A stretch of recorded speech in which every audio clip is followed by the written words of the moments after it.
Before we begin, this video is sponsored by my Patreon.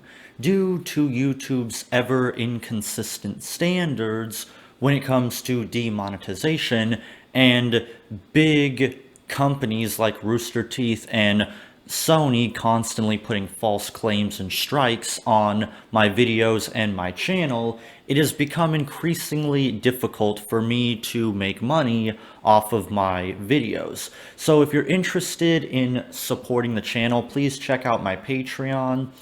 Any donation helps out the channel and allows me to continue to make better content for you, and each tier has all kinds of rewards, so you're not just donating to support the channel, you will also gain rewards and privileges. So please check that out, support the channel, and let's begin.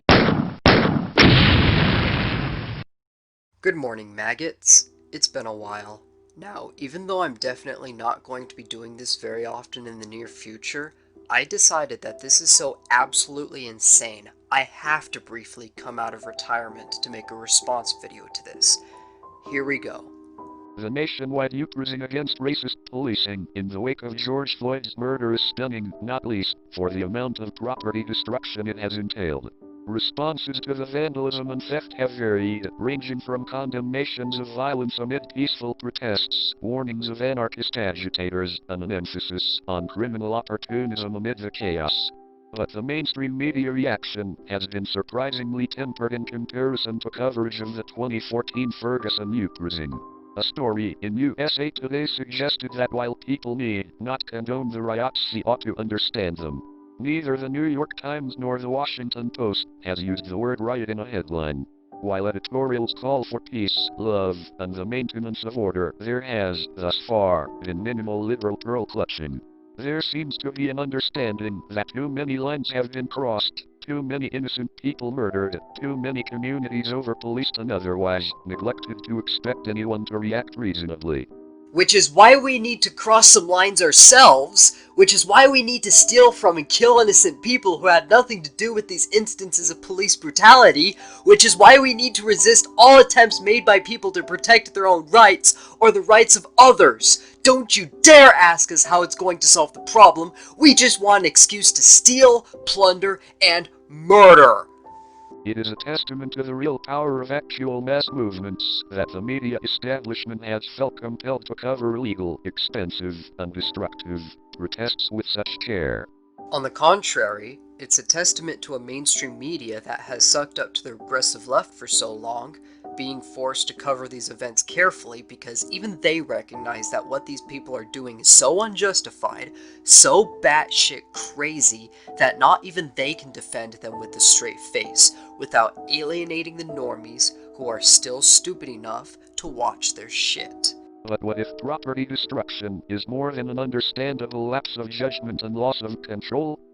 What if it is not a frustrated, emotional reaction but a reasonable and articulate expression in itself? Because nothing says reasonable or articulate like making incoherent, psychopathic justifications for victimizing innocent people you do not know, people who had nothing to do with the murder of certain individuals by pigs in uniform. Even the Columbine shooters and Brandon Tarrant had a manifesto behind their utterly pointless acts of cruelty and violence. Both were every bit as articulate as the bullshit you are spouting right now. Given the racial dimension of these protests, even apparently sympathetic explanations of theft and destruction risk of implying that people of color are reacting from feelings rather than carrying out reasoned, calculated acts with their own perfectly legitimate political logics. Racial, huh? Why is it that when a not black police officer brutalizes a black person, it gets so much attention in the media, but hardly anyone can tell you who Daniel Schaefer or Duncan Lemp are? Or why instances of black police officers brutalizing black suspects hardly gets any attention? This is proof that this is far from a racial issue.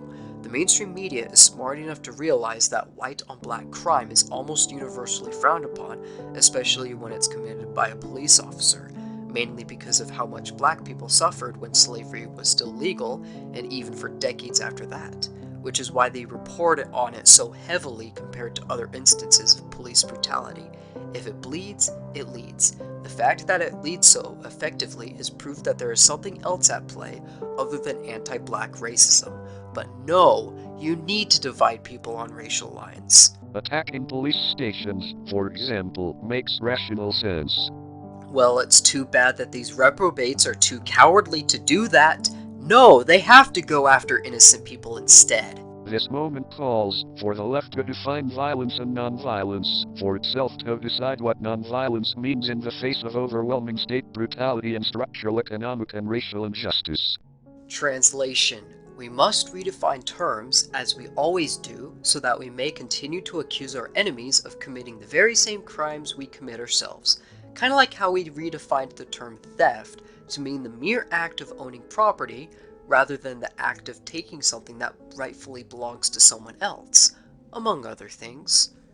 Property destruction is not synonymous with the violence that is being protested. The notion that protesters are mistakenly employing violence and thus counterproductively adding to some imagined social sum total of violence is flawed.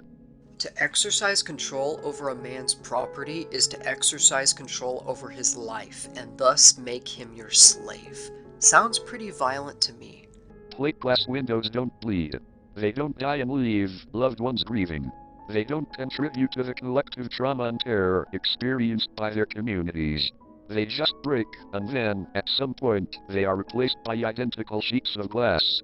It does drive up insurance premiums, thus making it more difficult for small businesses to repair their business when it gets looted. You are collectively making life difficult for everyone, you fucking jackass. Martin Luther King Jr. suggested that looting, rather than being an opportunistic means of acquisition, demonstrated a keen understanding of a political economy organized around repression, exploitation, and disenfranchisement. Often the Negro does not even want what he takes, he wants the experience of taking. Alienated from society and knowing that this society cherishes property above people, he is shocking it by abusing property rights. Appeals to authority won't work on me. If Martin Luther King actually believed that, despite saying plenty of other stuff that directly contradicts it, that would mean he was full of shit when he said it. I agree with plenty of stuff Malcolm X said. Does that mean I'm a black nationalist? No, Malcolm X was full of shit most of the time. Hell, I don't even make that appeal when it comes to people like Murray Rothbard, Samuel E. Kronkin III, or Hans Hermann Hoppe. I don't uncritically swallow everything my favorite philosopher says. That's stupid. Or the looter might want something. Nothing symbolizes the exclusion, deprivation, and gross class inequality that characterizes our current economic system more perfectly than the luxury stores looted in New York City's Soho district before the imposition of the curfew. Given that capitalism largely restricts pleasure to the consumption of goods, we should be able to entertain the idea that this taking of unnecessary things, while not a recognizably political act, is understandable or even justifiable. That's only true if value is objective, which it is not. It's subjective. If something is in high demand, the price goes up. If something is in low demand, the price goes down. The amount of labor you put into something is almost completely meaningless in the real world. If something is pricey, that means one of two things. Either it's in high demand with little supply, or some people like to show off their bling by buying unnecessarily expensive shit. Which is the perfect explanation for why stupid people, especially left-wingers, continue to buy overpriced low-end computers known as Macintosh computers. Whether or not you see any value in these unnecessary things, you have no justification for looting them. I despise Apple with a passion, and yet I find it hilarious how many leftists covet their products, whether they get them legitimately or not. What is incredibly revealing about a wave of protests, marked by widespread property destruction, is the total impossibility of making capitalism sympathetic. Verizon, Apple, Nike, Macy's, and the like cannot be reasonably presented as a social good. You can easily go throughout your entire life without giving a single cent to any of the companies listed. Small business owners are a different and more complicated matter. Translation. Normal people are more likely to smell our bullshit if we just admit that, like our comrades in the old Soviet Union, we simply hate normal people for trying to make a living. We hate the self-employed. We hate the petite bourgeoisie and the kulaks just as much as we hate big business. But we'll tread carefully so people are less likely to suspect it. The image of the mom-and-pop shop conflates property and dioply, effectively presenting the destruction of property as a direct attack on an individual. Why does that concern you? You hate individualism. Otherwise, you wouldn't be a socialist.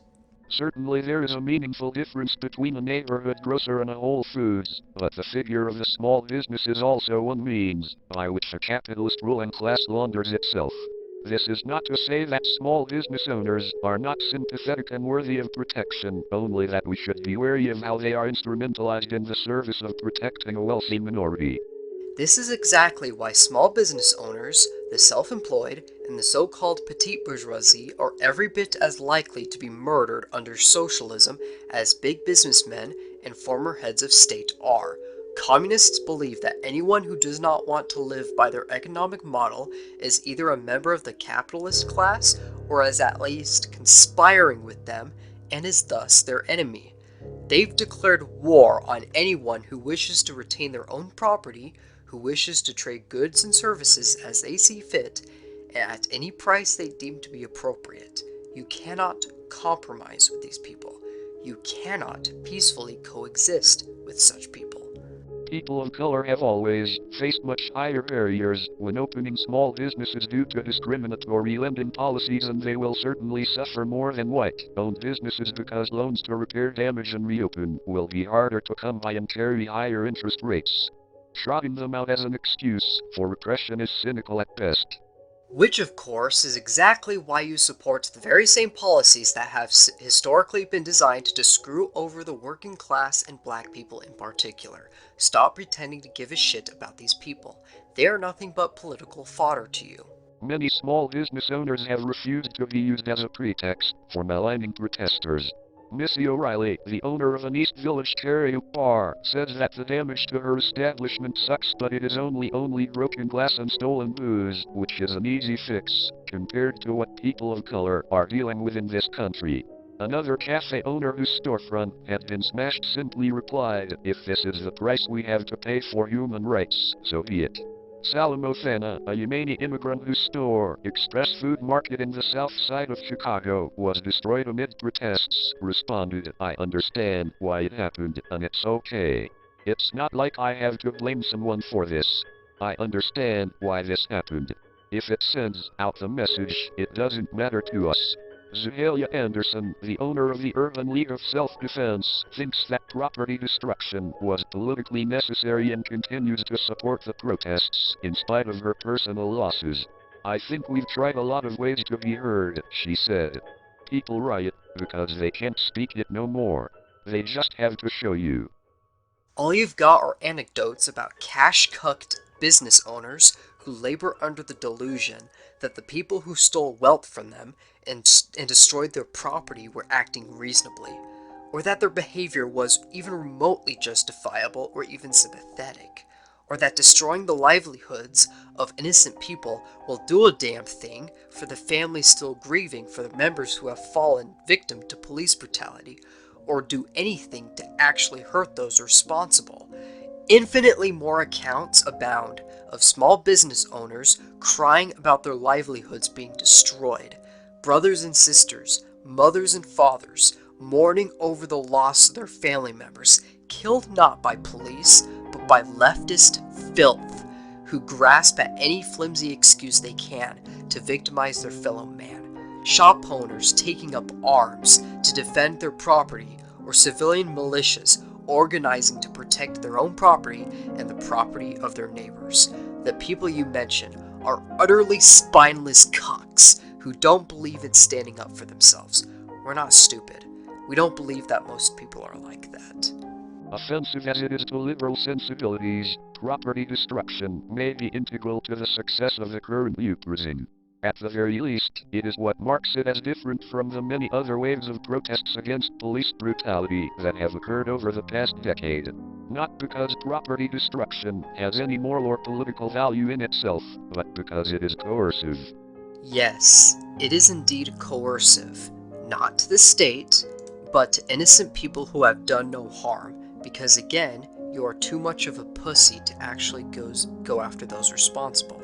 Also, nice job at admitting that your ideology is inherently coercive and authoritarian, and that we have no reason to support it over the current status quo. Even the corporatist fascism we currently have is preferable to what you want to bring about. I didn't cry over Richard Spencer when he got sucker punched in the street, and I wouldn't cry a single tear if leftists like yourself got brutalized by the police either. You can't be too brutal with someone who wants to violently deprive everyone else of their property.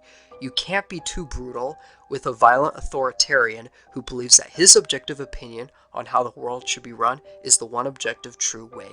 I'm sure you'd get the same treatment even if it was at the hands of a private militia or individual defending his property. I'm actually under the impression that the police would show far more mercy to you than I personally would, should you attempt to impose your will onto me or those I love. This land is my land, this land ain't your land. I've got a shotgun and you ain't got one. If you don't get off, I'll blow your head off. This land is private property. Property is itself a violent thing. It is created through a combination of state-sponsored expropriation and exploitation, and it is defended by various forms of state-sanctioned violence. Last I checked, the state's power comes from the opposite of that. Given that the object of these protests is the defunding of racist, murderous police departments, we need to remember that large portions of our national wealth was created through the violent expropriation of land from Native Americans that was subsequently made productive and profitable through the forced labor of stolen Africans.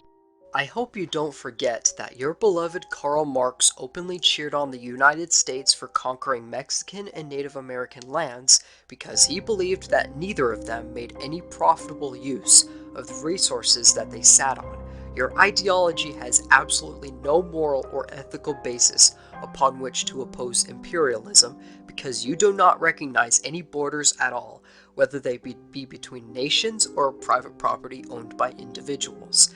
The means of production are all fair game to you guys, even if it belongs to a neighboring society. Those who do not believe in either nationalism or property rights have no reason to oppose imperialism except for the sake of optics. Again, stop pretending that these people aren't political fodder to you. You don't care about them. You only want to demagogue to them. Income inequality in the United States is the highest it's been since the Census Bureau began tracking it 50 years ago. Which is why extreme poverty is rapidly decreasing worldwide, despite the quasi-fascism and wannabe Keynesianist socialism we have right now. Refusing to incorporate acts of destruction into the political imaginary of protest deprives these acts of their political power. It deprives the movement of a source of material strength. And, perhaps most importantly, it ignores what many protesters are saying with both bricks and words, that the wealth contained in these looted stores is slavery money. So when we take it back or we burn it down, yeah, we're getting back what's ours. You're damn right I want to deprive the looters of political power. People who latch onto any flimsy excuse they can to victimize random innocents they don't even know should not have any say over how other people use their property, how other people live their lives. Those people they are looting haven't stolen anything. They haven't profited off of the suffering of your long dead ancestors, nor have they profited off of the murders committed by cops. Look, you don't need to write a painfully cringy wall of text to justify your hatred for your fellow man. It would just be easier if you came up front about you being a violent, insane psychopath.